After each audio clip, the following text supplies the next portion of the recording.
Hello students, I am Dr. PC Cambodia, Associate Professor in the Department of English, BSR, Government Arts College, Alwar, Rajasthan. This video class is for the students of BA Part 1st, General English.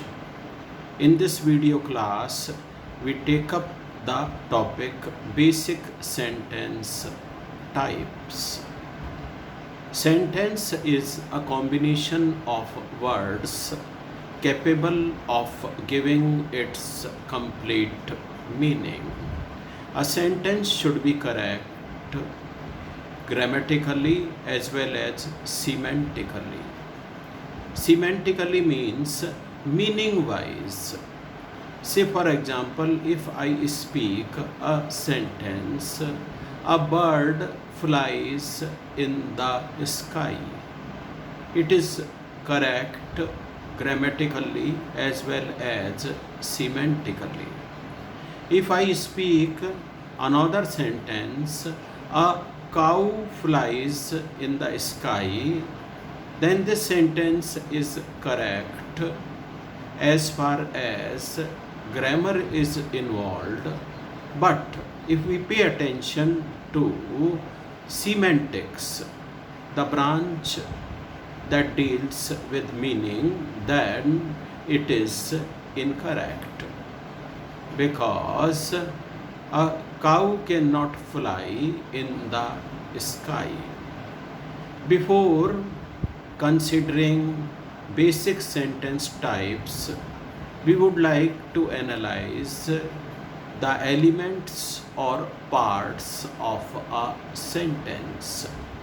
The first element or the part of a sentence is the subject.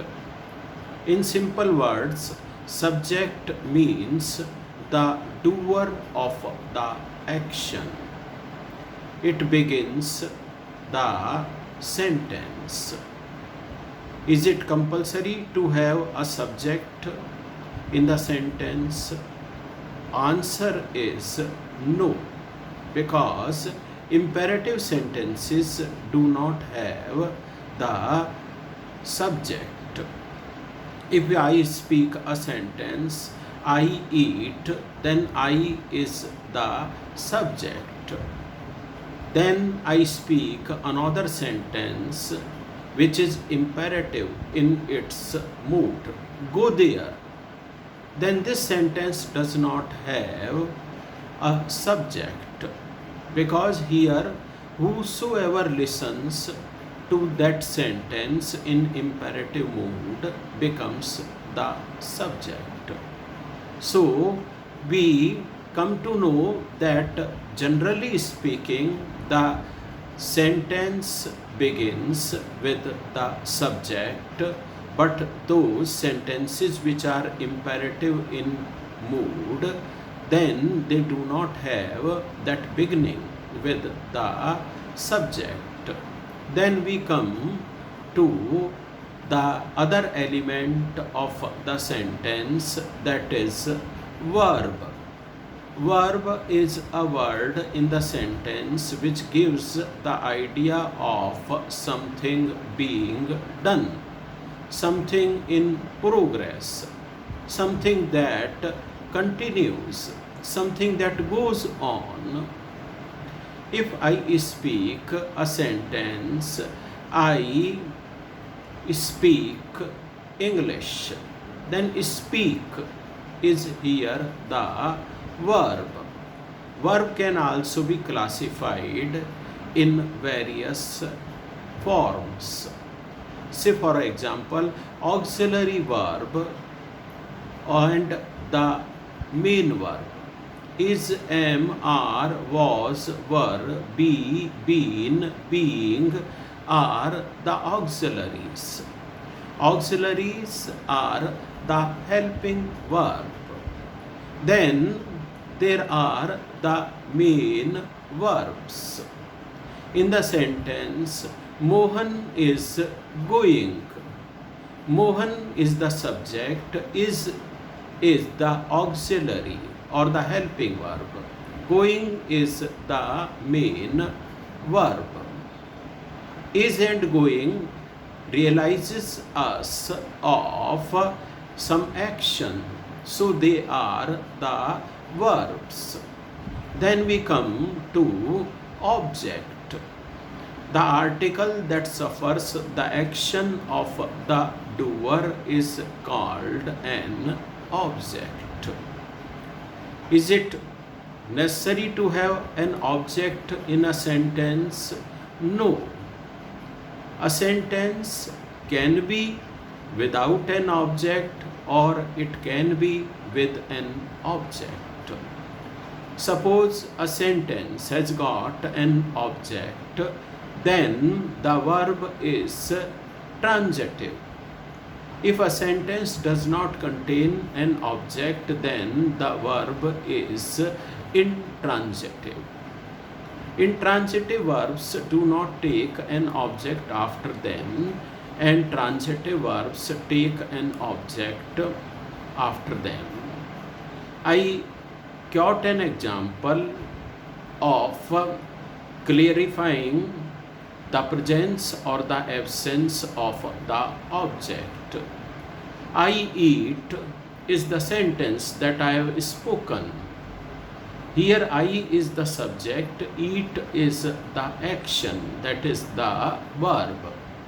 Now I speak another sentence, I eat a slice of a mango.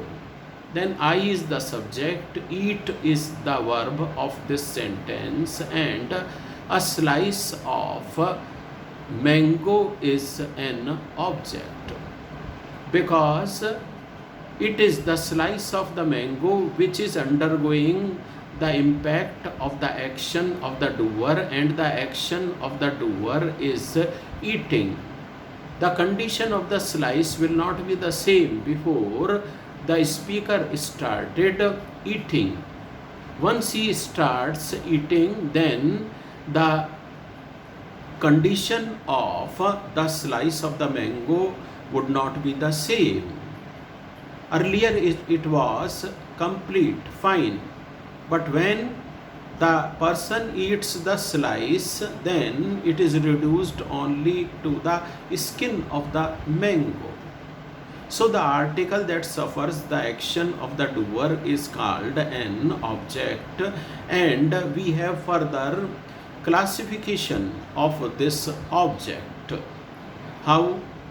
See, a table, a chair, a pen, a bat, a book, a fan, all are the examples of the object.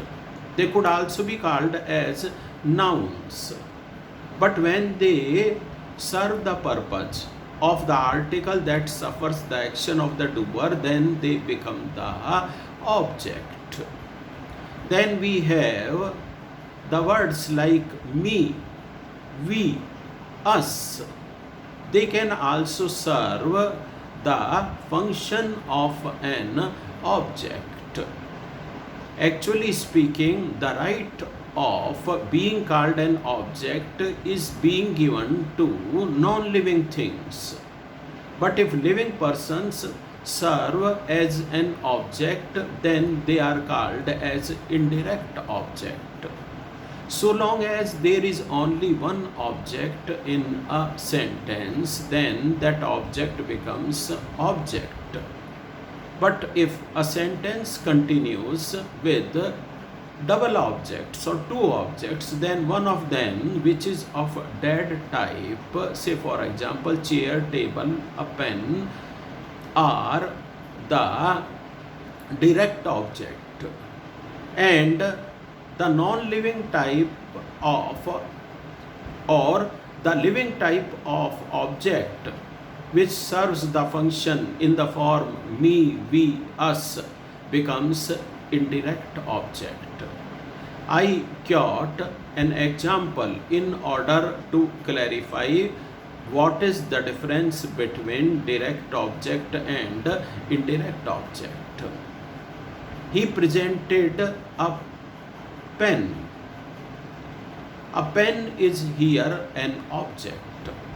No need to qualify or classify it as indirect object or direct object, and it is the only one object. But if I speak, Radha presented me a pen. In this sentence, me is indirect object and a pen is direct object. So sentences could be without object, with only one object, or with double objects. We shall be taking our next video class for this topic, basic sentence types, next time. Thank you so much.